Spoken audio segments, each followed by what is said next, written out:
Jordan. Jordan with 2 seconds to go. Puts it up and scores at the buzzer. Michael Jordan has won it for Chicago.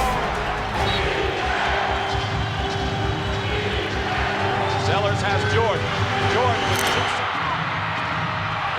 with 2 seconds to go. Puts it up and scores at the buzzer.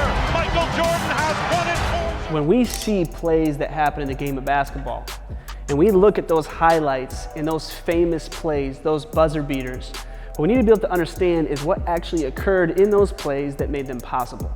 Now, what we do when we look at the game of basketball and we're studying skill enhancement, we've commonly talked about what we call picture-taking moments or snapshots. And those snapshots of the game are really where we can see what actually occurred. What were the techniques? What were the actual attributes? What were the traits that allowed this play to happen and be successful? So you can try to copy a play, and maybe in your practice you can feel like you did the exact same thing. But if your pictures don't match up, that means your techniques didn't match up. And more than likely, you wouldn't have the ability to create those types of plays for yourself. Now we're looking at a famous play of Michael Jordan against the Cavs, the famous shot against Craig Elo. But what we want to be able to do is understand what accountability is actually going to do for us when we're trying to gain these types of attributes. So if I put myself in this exact play and I take a 2-dribble drive, and right now we're going to end up right about where this mat is for our final dribble. Now, I don't necessarily care if I can pull off the exact game situation. I don't have to come off of any type of screens. I don't have to have cuts. I don't have to pull off that exact play, but I would like to ask my body to pull off these types of attributes. Why? Is it just so I can do this specific shot in a game?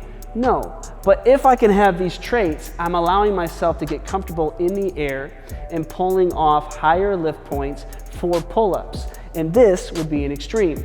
So if I can go ahead and complete my speed stop, jump over the mat, and then shoot while I'm over the mat and make any adjustments I have to be able to make in the air, what I'm teaching myself is how to find peace while being in the air. Because that's really what Michael Jordan would have had to have in this play. There would have had to be patience. He would have had to possess those qualities and then still find his touch. See, if you try to do this play and you try to have these attributes without this accountability, without jumping over something, what would probably happen is you're just going to get the ball out of your hands early, because that's what's normal. Well, in a play like this, and when someone contests a shot and you have to wait in the air to find space in the air, you're going to have to be patient.